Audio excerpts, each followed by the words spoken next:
Yeah, welcome to the One Equine networking event. Thank you very much for coming on the call today and registering. We had hoped that by the autumn we could have had an in-person event somewhere in Northern Ireland for people interested in this field of study, but as yet, I suppose that's not possible. We'd very much like the follow-up event to today's call to be in person if possible. The agenda for today will keep you 45 minutes. Put up the agenda.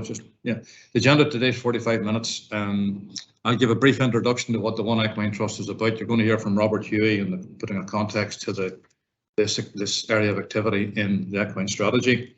We'll hear from Molly and Julie and Hazel around the main message today, which is why we think this proposal is a good idea. And there'll be a question and answer session at the end. We'd ask you to use the Q&A piece on the software application, not the chat box, please, for putting questions in. And we will certainly attempt to answer everything online later on. And we'll publish all answers and questions that come up today. The One Equine Trust is an idea. It's a shared idea amongst 5 people. Our biographies are on the website, so that you can read a little bit more about us. None of us are practitioners. None of us have any skin in this game. Our shared idea is based on shared views. Firstly, that this whole area of equine assisted activities and equine assisted interventions has huge benefits for society, especially for vulnerable and disadvantaged people amongst us, but also the potential to grow people's personal development. Secondly, we believe it's pretty poorly understood, particularly amongst those that need to understand more about it. It's poorly communicated, and that itself is a barrier to progressing both the breadth and depth of the potentials for these interventions. The practitioners, the BHS, the RDA, on this call today and others are the reason that there is such a successful platform in Northern Ireland from which to build. A great baseline has been established here, both in credibility and quality of practice and the commitment of people who've put themselves on the line and their reputation on the line to do something that's serious. So that's what we're exploiting. We'll make no bones about that. We would believe that Northern Ireland, small size and the potential of a network like this is an advantage that we can make great use of here. Being small in this arena is a significant advantage, we feel.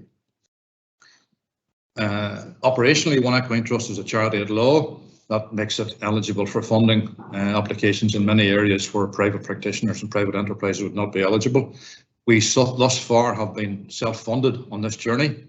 We're very ably supported by our entire staff of one. Safra O'Connell joined us last year and has been on a very steep learning curve. And many of you have met her to date. She's been an anchor for keeping us online. One Equine Trust has a mission. Very simply, that everybody that could benefit from this diverse range of services has access in Northern Ireland. It's as simple as that. And the vision that we think is necessary to back that up is that we take a view of excellence on a global scale for the practice of these activities in Northern Ireland and the training of therapists, the training pathways that could be established. And if that's achieved, we believe a platform for advancing research is actually created here, which is not that present elsewhere in the world. Rigorous research is needed to shift the perception around these activities. To achieve the vision, we believe our focus should be on people, on places, and on knowledge. And the interaction of those 3 arenas, when successful, we think can actually move the needle forward here.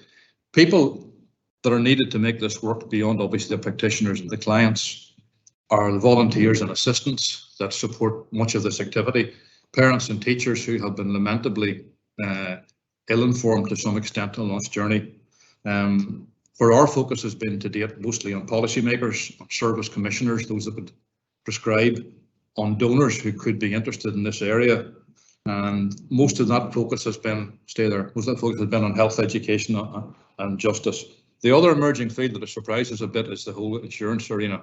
Obviously, private medical insurance is a growth area, but the misunderstanding both in the insuring of animals and the insuring of human health requires us to be very, very clear what the messages are around this activity.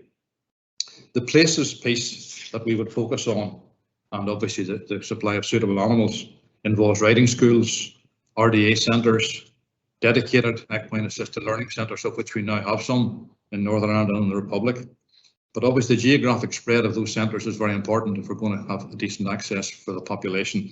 And those that practice but do not have their own facilities, or because their clients are at a distance, need to be able to access other facilities, I think will be very well served if we can put together the potential that can be created around these places. Private yards, some private yards have expressed interest in understanding more about this, and those of a generous nature have said, look, if we can be of service to you, talk to us, tell us what's involved, tell us what the risks are. So obviously to put this whole thing together with adequate and affordable compliance will be a very, very important achievement. We responded to the consultation that some of you may be aware of recently from the Department of Education on special needs. RDA has been obviously working with special needs children for over 50 years, and getting restarted in a COVID environment is a huge challenge. The special needs consultation gave us the opportunity to put forward some more radical solutions to if there are new special needs campuses established in Northern Ireland, how actually equine assisted activities and other animal assisted activities could be embraced on those campuses. Knowledge is really the sharing of current knowledge, the sharing of case studies, the sharing of service evaluations. Some practitioners, parents, teachers, and even some clients have been exceptionally generous to One Equine in sharing their experiences and allowing recordings to be made. And those have probably opened up the eyes of health commissioners and others more than any other evidence. So thank you to people that have done that for us. Research needs need to be identified worldwide. That seems the opinion of people that have making a living in this arena for decades. But we were particularly focused on saying what are the research needs that are most relevant to Northern Ireland, and how can we seek funding to actually sponsor that research. Connecting people, what this network's about today, is fundamental to all that happening. So in growing awareness, how and why this stuff works, we need to be able to look at best practice elsewhere in the world and see what's working best and establish world-class training. All that will contribute, will not succeed unless we have very, very clear communication.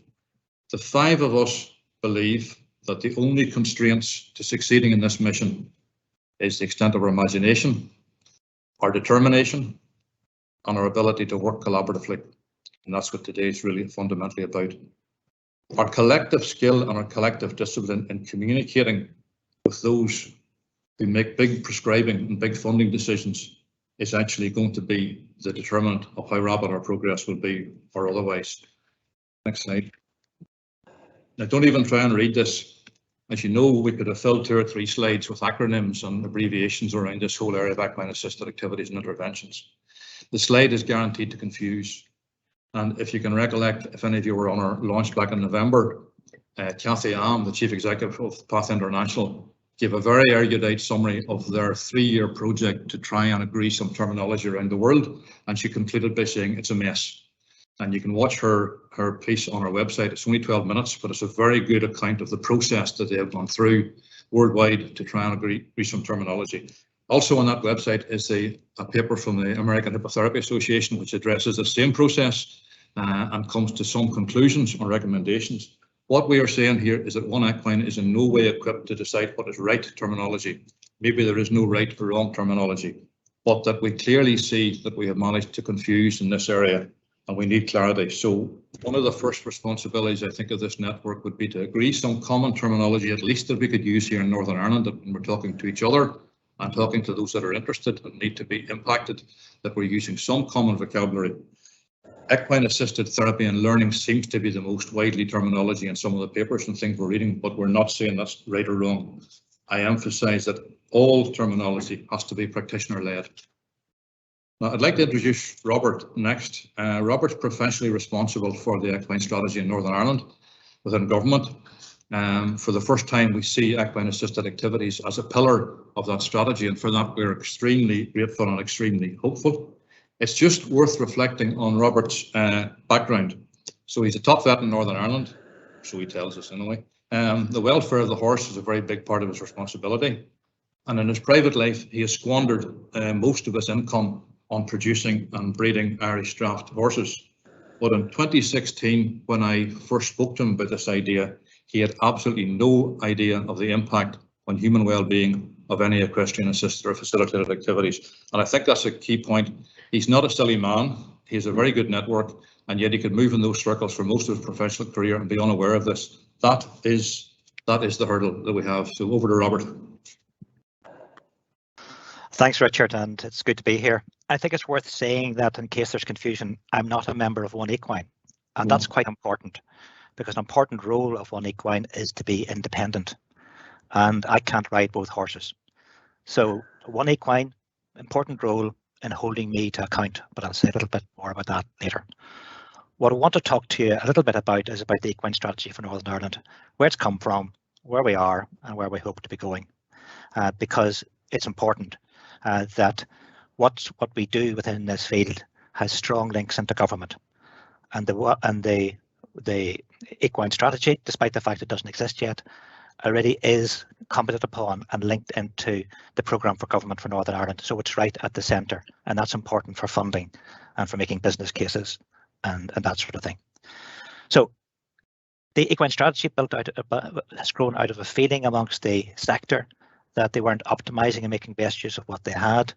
I asked Deloitte to carry out a report into the value of the industry, of the sector, and areas of potential growth. So they came back and told me that the industry, the sector, was worth at least 200 million in direct sales and employed over 3,000 people. But more importantly, they outlined to me areas for potential growth. And that's what we've been looking at. They talked about tourism, they talked about infrastructure, they talked about knowledge and training, as Richard already has, but they also talked about equine assisted therapy and learning as an area for potential growth. Now, in good government speak, we have turned the recommendations of Deloitte into outcomes. These are the draft ones at the moment. You'll see at 3, enabling the equine industry to improve the health and well-being of vulnerable members of society. So that's at the centre of the equine strategy. You'll see there as well things about tourism, about professionalising and training within the industry, and it all goes together to try and lift the economic importance of the equine sector. So what have we done so far? Well, across health, education and justice, you'll be aware that Lorraine Conlon has been leading on awareness, and her group has been bringing in members from across our different parts of government and making them aware and helping to fill up that picture, as Richard was saying, as to what this whole area is about. And some of you have been good enough to speak at those groups and to help us with that job of trying to increase awareness across government. I have to say that that has been very successful, and myself and Lorraine now go to different departments and talk about it. We already have an entrance. We aren't starting at the beginning. People know what we're talking about. They know what our asks are likely to be. So one of the first things Lorraine did was to ask the Social Care Institute of Excellence to do a report on the area. We like doing reports within government. It gives us something to do while we're thinking. And they come up with a bunch of recommendations, which Lorraine, with my help, we're going to work through implementing. One of those recommendations was around pilots. And through the contacts we've had, the awareness we've done, the trusts have been commissioning pilots. Pilots are important because they prove concept. They let people see that what they're spending the public money on works before they launch full programs. So these are very important. And there's a range across health and across education already in place, and those will be evaluated to help us to move forward. Particularly encouraged about justice. We're talking about all age groups, both young offenders and older offenders. And if you want to look on it as what we're trying to like to do is to try and keep people out of the justice system. And that those that do come within it, then to help them coming out the other end, particularly with rehabilitation and resettlement. There's real roles there, and we have real enthusiasm within justice to embrace this. So it's not just the interesting and the esoteric of putting horses into prisons, which always gets a laugh. It's real hard work in getting people who have been in prison to help them back into society and to help them find their feet again, after a period out of society. So it's a real important bit of work to do. And then just to add a couple more bits for government, the Office of the Executive have, of course, been doing work with victims, very high in publicity, people who've suffered trauma, both from our own history and from others. And I'm quite encouraged and hopeful about the opportunities that come out of disasters like Afghanistan, to help those people who are now wondering what it was all about. A number of people from Northern Ireland who actually served out there and are really struggling with having things they've witnessed and friends and colleagues that they've lost. So a big area of work to be done there. So then another important part of this whole strategy is around training. And some of you who are listening participated in the CAFRE course for assistants. That's currently being evaluated, and once it's been evaluated, it'll have to go through an accreditation process, and then it can be relaunched again. Similar sort of process with the Ulster University's Allied Health Professionals course, which is going through an evaluation process. The one that's getting me really excited is what we've been waiting for, which is a course for equine assisted learning, the facilitator type course, and that's currently being worked on, and we hope to launch something early in the new year. Now, this is important we get this right. So I'd rather get it done right than get it on time. So this is one that may very well have not get out as quickly as I would like it to. But this is a real important one, and Rachel and colleagues down in CAFRE are working on that at the moment. Research. The more you read, the less you know. But the one thing I have come to the conclusion in is that bad research is worse than no research. You know, I might very easily sometime be changing my hat and be putting on a commissioner's hat.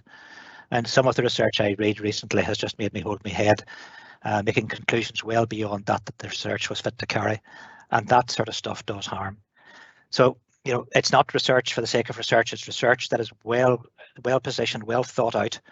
And One Equine has a real role to play in helping people along that role. It's a big subject, and in all the reading I've done on this subject over the 4 or 5 years now, I think I found 1 or 2 papers that could really stand up to real scientific rigor and to questioning, which is a really sad place to be for something that we all know. I suspect everyone listening to this call knows works, and yet the evidence that it does so is very poor when put to scientific rigor. A real job of work to be done. You know, and also in the science sort of research bit is gathering data, and that's another part of the equine strategy. And my colleague Diane Patterson is working on mapping, and it's a job for when we get onto our practitioners forum that we're talking about today. It's a role that I need help with. So a little bit about governance, about what this whole thing. Sorry for the speed, but we'll get there. Already established cross-government equine strategy steering group, which is very important because it's senior civil servants from across government. So from across the other departments, there's a steering group that meets to decide on the way forward with the equine strategy and with this particular subject. So it has solid roots right into the top of departments and people who can act as champions and facilitate actions to be taken within the department. And that is working really well so far. We've had a couple of meetings and really building. It wasn't one of those where the second meeting repeats the first meeting, really building on what we're doing, and people are keen to get on. And there'll be another meeting later this month, I'm glad to say. There's then the Interim Equine Forum. Interim because part of my wish from this whole equine strategy is to have effective communication and co-design with the equine sector. And it's always been a very difficult sector to take their views.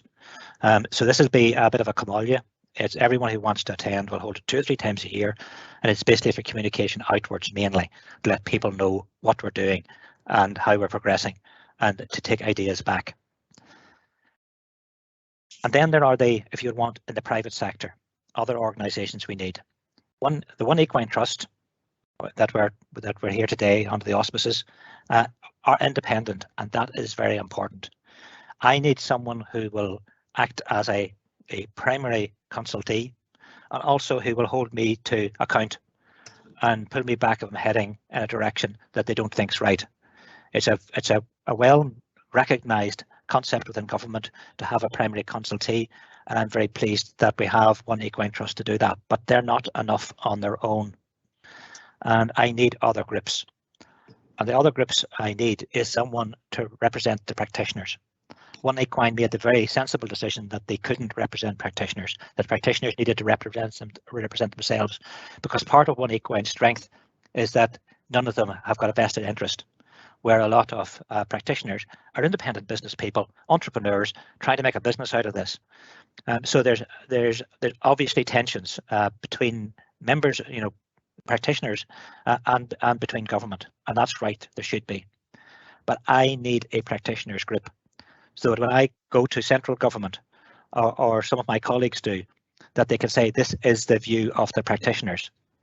Or if I want to try a pilot, that I have a practitioners group I can go to, and they can decide who best should participate in this particular one. And through the education, who will participate in helping to deliver, again, that has to be practitioners-led decision, rather than someone from on high putting down a hand and saying it's going to be you, in order to get the right buy-in into this. Because one of our principles from we first walked down this road was to try and do no harm, and we're constantly trying to fight that battle to actually not push anyone to the sidelines and make sure that everybody feels involved in this journey. And then finally, I need a user group, because we need to be client focused, client, patient, whatever words are appropriate for the group we're dealing with. We need to keep our focus on the people we're trying to help. Otherwise, we'll lose our way, and we'll get into the business of running businesses, or running groups, or running strategies, and forgetting actually about what we're trying to do, which is to help people.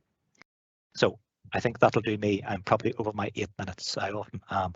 It's okay, Robert. We built in an extra bit extra for you. I hope I've been working with you long enough.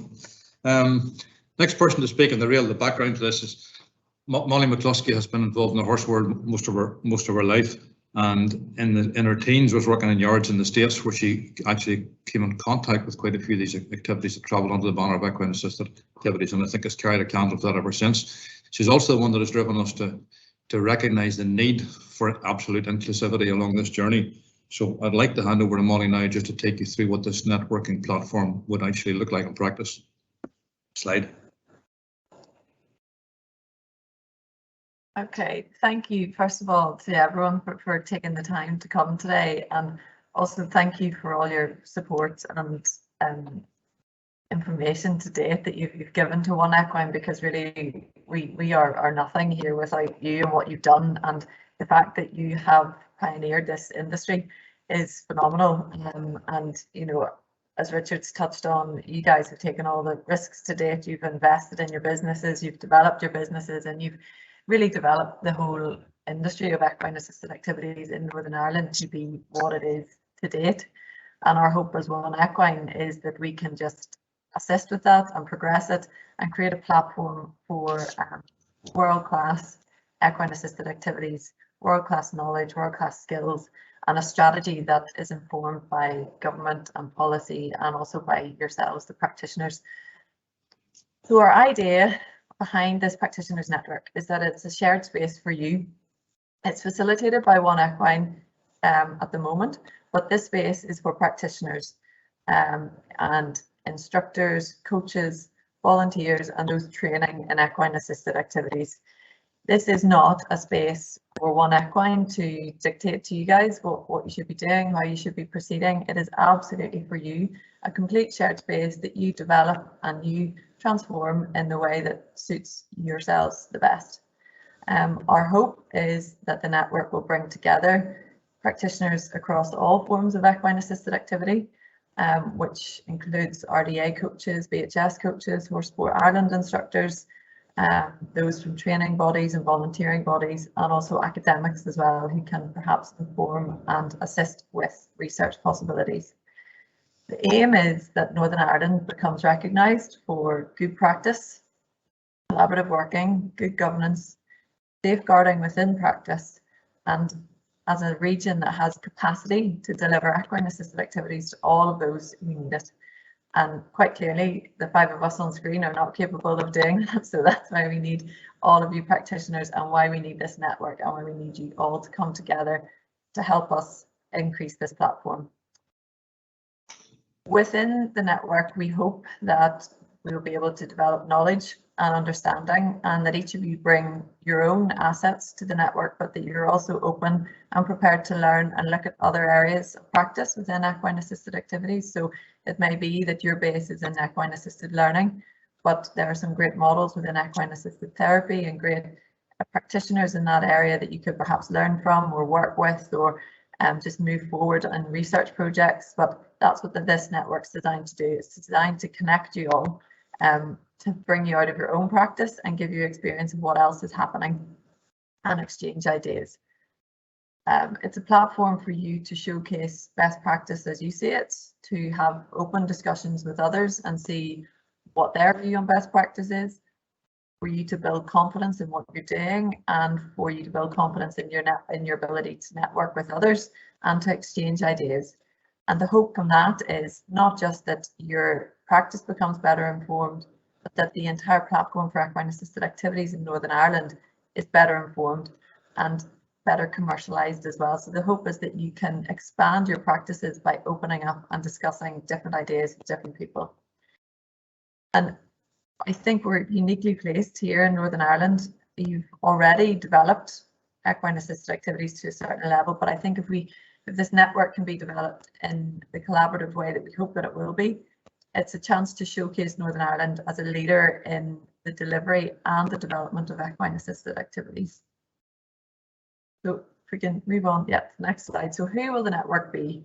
Well, it's mainly going to be you guys that are present today. So it'll be a network of practitioners, instructors, coaches, academics and trainees. And as I said, initially this network will be facilitated by One Equine, just to kind of get it moving. But what we would love is that there are suggestions from those within the network for people to come in and perhaps be guest speakers or guest lecturers or guest academics, whatever you feel you need assistance with. We hope that this network can deliver on that. And it is, as I've said, about sharing best practice and developing knowledge and skills to allow equine assisted activities to become accessible for all in Northern Ireland. You as practitioners bring a whole variety of expertise and connections of your own.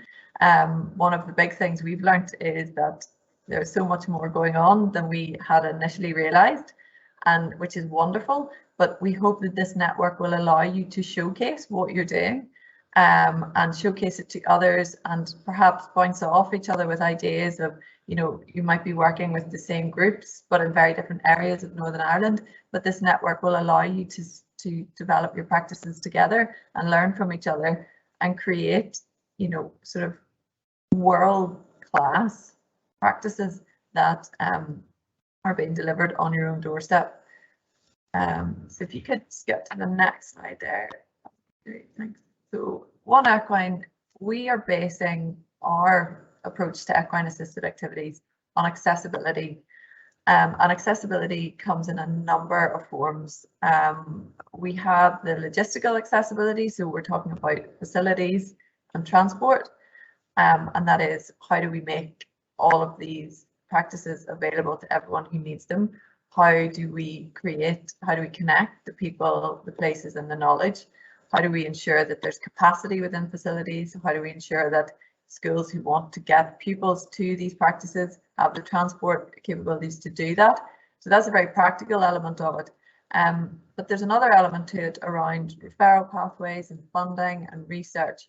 And that is more what we've been working on in the background, and what we hope you as practitioners can really help us develop and take forward.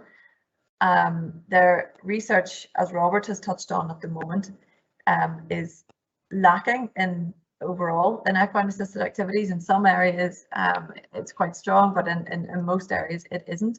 And our aim is that we could hopefully address the gaps in the research, and with your help and with your knowledge and your assistance, use the practitioners network to open up opportunities for research, and, you know, open up connections to academics who can come in and work with the practitioners to develop research that coincides with work that's being done on the ground. So our aim is that you expand your practices, and we can bring or help you, introduce you to academics that can then research what you're doing, collate data and move the whole academic side of equine assisted activities forward.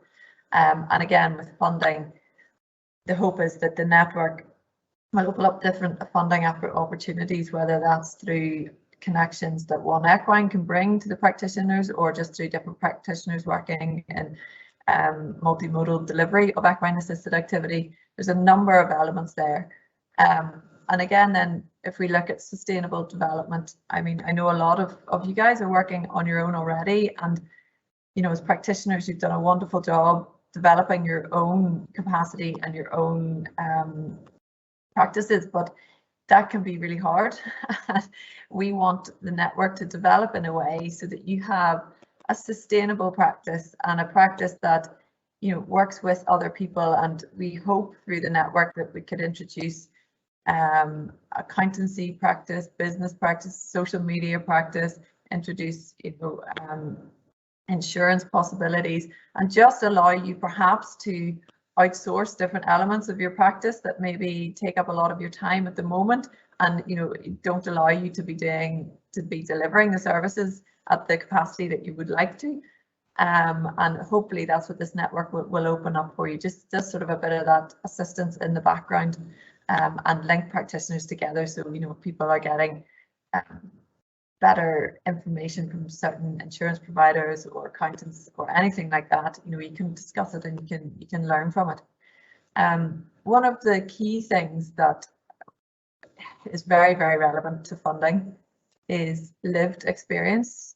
So this is basically, you, as practitioners, should be aware of this, but these are people who have come through and experienced the benefit of equine assisted activities in whatever form, and can then go on and speak about that.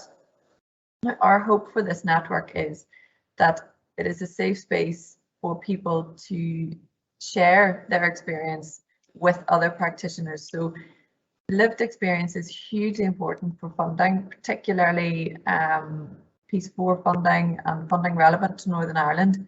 If you can express the lived experience from what you've done in practice, it is a huge, huge benefit for funding and for funding applications going forward. But not just that, it's hugely important for other practitioners to learn from those that have benefited from your expertise. So the hope is that the network will provide a platform for you, not just to share your thoughts on your own practice, but to give you space to bring in people who have benefited from what you've done and can explain in their own terms why this is really necessary, and why these areas of practice have to be developed, have to be funded, and why they are, you know, developing at this sort of world-class level. So I think that's a really important element of this. And then the final key element of accessibility, as we see it, would be peer supervision. So as we've touched on before, a lot of you are doing brilliant work and practicing away, possibly, you know, in your own practice areas, and you maybe don't get the chance to share what you're doing with those who are practicing in the same area or in a different area, but are working across equine assisted activities. And that hopefully will be a really important benefit that will come out of this network, is the fact it gives you the chance to interact with those that are doing the same thing as you, experiencing the same problems, the same benefits, the same highs, the same lows on a daily basis. And also to give you a chance, you know, if you're struggling in a certain area, or you think you've really delivered in a certain area but it's not taking off, it's just a chance for you to discuss with your peers why something's working, why something isn't working. And this is a really safe area for you to do this, and hopefully learn from each other, and bounce off each other, and you know, come up with ways to develop a network that really, really encourages peer supervision and encourages involvement of different practitioners within your own practice. And then if we can move on to the next slide. This slide is really practical. So this is what actually is the network. What is it going to create? What's it going to be like? You've joined us today through Teams, so hopefully you're all fairly familiar with how Teams works. There will be a dedicated Teams channel established by One Equine initially, and that is created as a safe, secure, easily accessible place. Within that, you will be able to have your own profile, and then you can interact with the other members on that. You can upload different files, you can upload different research, you can upload different information you feel is relevant. Initially, this will be facilitated by One Equine, and we will kind of help to kind of get that off the ground. Our aim is to hold meetings sort of twice a month with practitioners, but this is your network. So the aim is that you take this over and you run with this. One Equine is a kind of a bystander. We're facilitating it in the beginning, but it's yours, and it is for you to run with. It's you to share your thoughts, any opportunities, presentations you want to do. You know, there will be stakeholders in the background, but this is your space. In order to join the channel, it's very simple. You just need to email Sephra with your email address, and she'll connect you in there. And if we can move just to the next slide. Yeah, that's us. Perfect. So as I said, there'll be space on this for you, various channels for you to share your ideas and learn from others.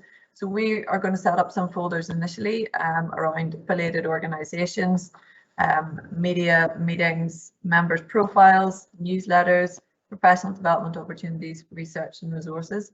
We will populate that with some information that we feel is relevant. But again, the hope is that you take this over and you run with it, and it is your space to do with as you choose. One of the things you can do, again, this is entirely optional, is complete a member profile.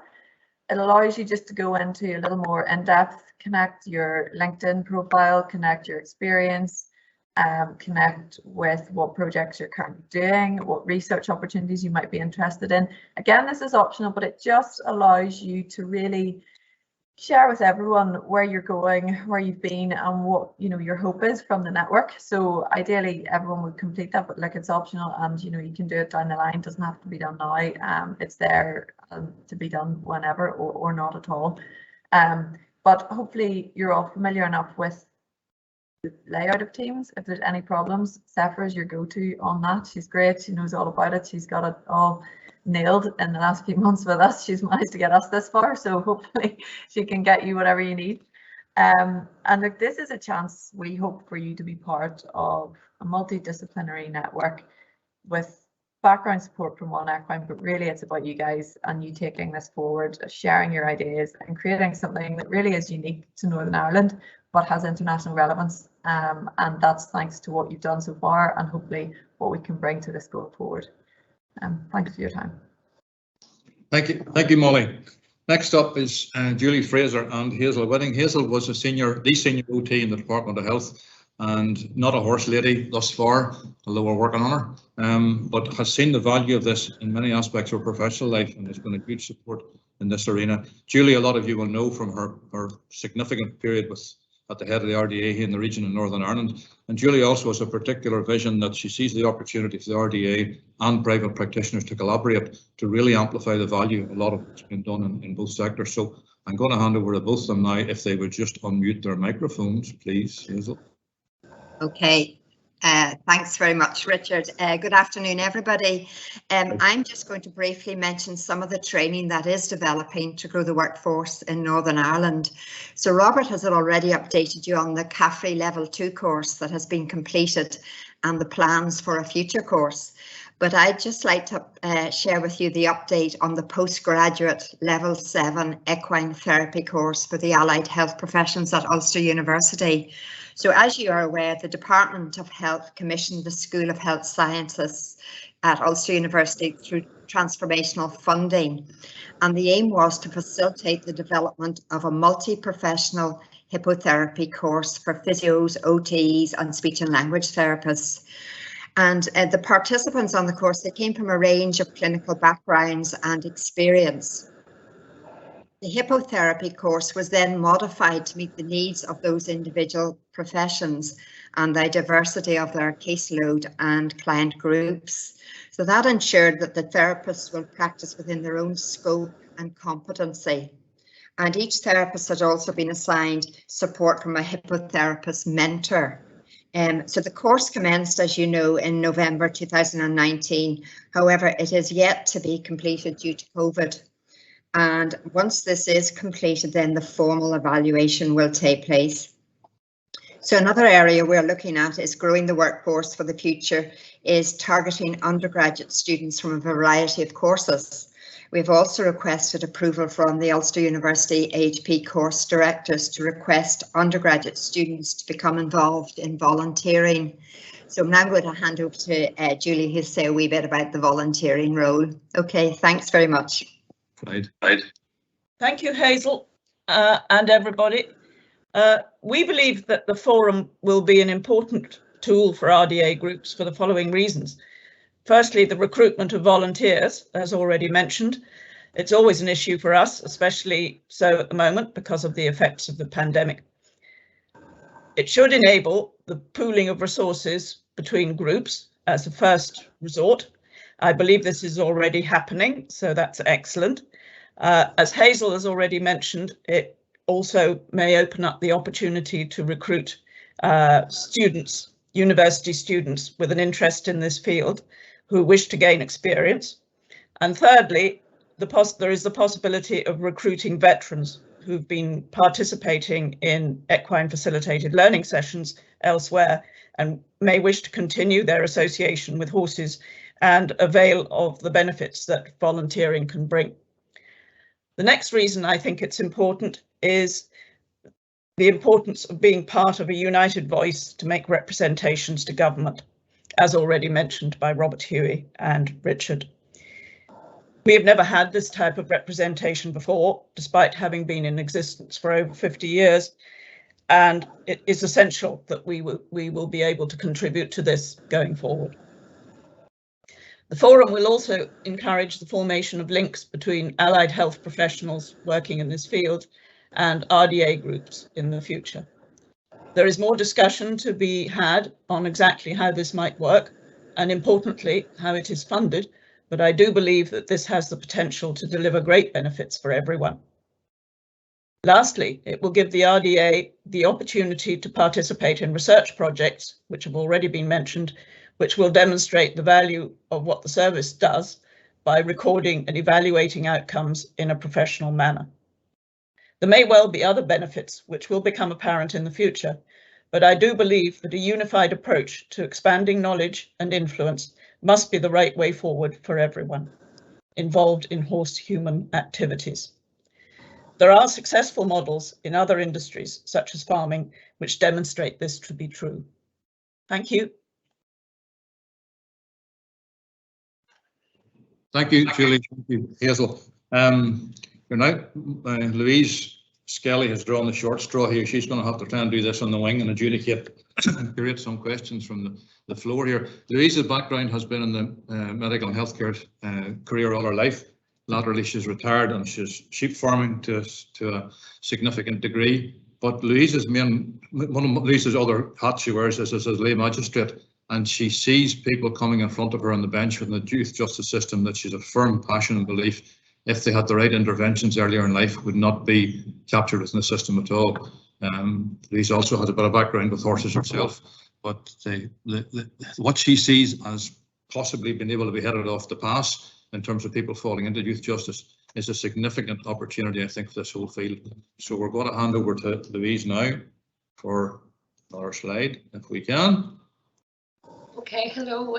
Over the next few minutes, we're going to try and answer your questions. We have 3 questions that have come in through Q&A, and we have a number of other questions that have come in through email. So I'm going to try and get through them as quickly as we can with the help of the panel. First question is, one of the questions is quite simple to answer. It's come in, it says it's not all about private practitioners, but also all health and social care, practitioners. And that's absolutely right. This is about all practitioners, a broad church of practitioners, both from the private sector, from the voluntary and community sector like Julie, and also those who work in public sector, and it's not a closed shop, so it's a very broad church. We just want to reassure you about that. Another question has come in about the AHP course, and I'm going to ask Hazel to comment on this. It's basically a statement to say that the AHP course is now completed. That's correct, the pilot is completed, but Hazel, do you want to say a little bit about the plans for future course? Mute, Hazel. Hazel, you're on mute. Yes, no, just to say I had contacted the guys at Ulster University there just for an update, and that was the official reply, was they hadn't quite completed the course, so I wasn't quite sure what section, and then the evaluation would follow, which will then determine, you know, if there will be a future course.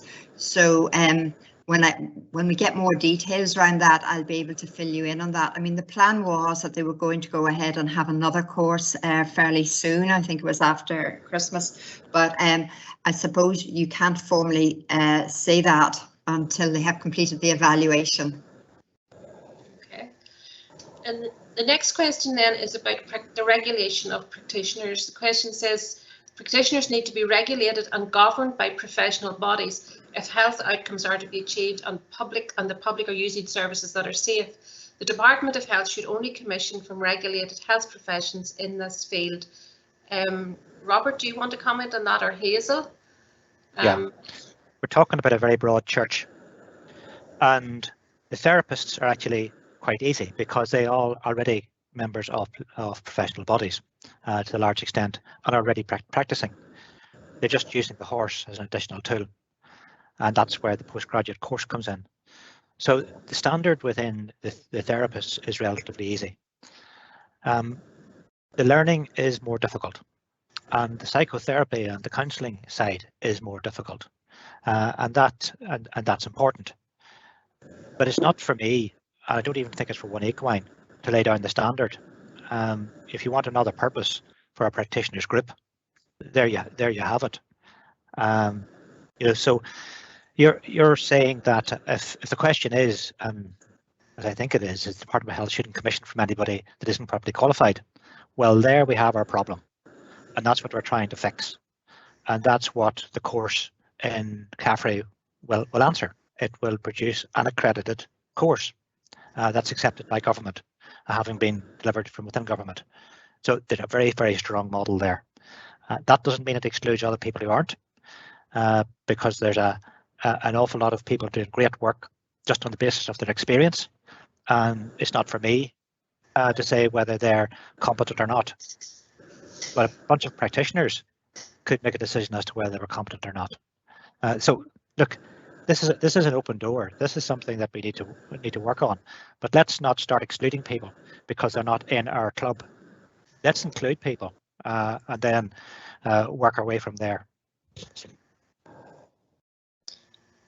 Someone has asked, are we trying to engage the Special Olympics as well as the RDA? And obviously we're engaging with anyone that's interested in this field, and that's something we would follow up.